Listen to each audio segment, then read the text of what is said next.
31 दिसंबर को यूएस और 1 जनवरी को भारत में रिलीज होने वाले स्ट्रेंजर थिंग्स सीजन 5 के फिनाले एपिसोड को देखने के लिए नेटफ्लिक्स पर दोस्तों दर्शकों का ऐसा हुजूम उमड़ा कि ओटीटी प्लेटफॉर्म कुछ समय के लिए क्रैश हो गया।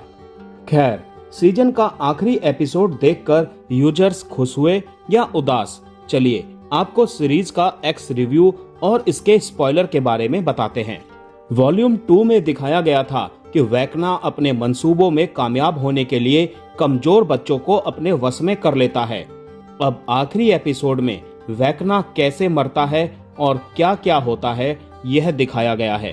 हेनरी यानी वेकना की मौत आखिरी सीजन के फिनाले एपिसोड में हो गई है, लेकिन इसे जिस तरह से दिखाया गया है उससे फैंस खुश नहीं हैं। वेकना की मौत को बहुत आसानी से दिखाया गया, वो फायर और गन्स से मारा जाता है।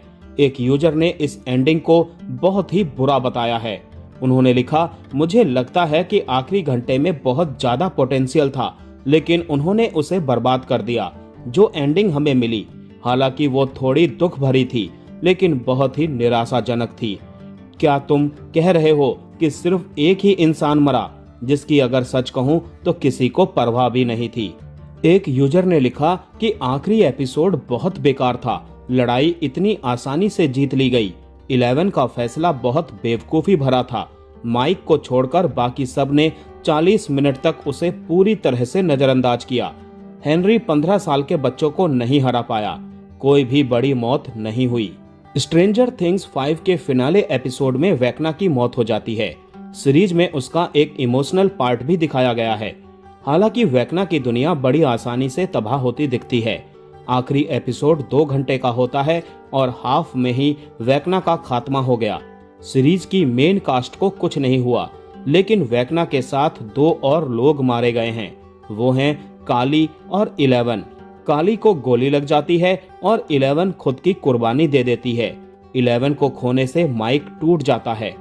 सीजन के आखिरी एपिसोड के ड्रॉप होते ही मानो दुनिया भर के फैंस के बीच जैसे भूचाल आ गया।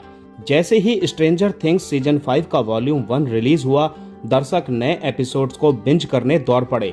ऐसे में नेटफ्लिक्स पर ट्रैफिक का ऐसा सैलाब उमड़ा कि इसका सर्वर कुछ देर के लिए क्रैश हो गया। लाखों यूजर्स एक साथ एपिसोड लोड नहीं कर पाए।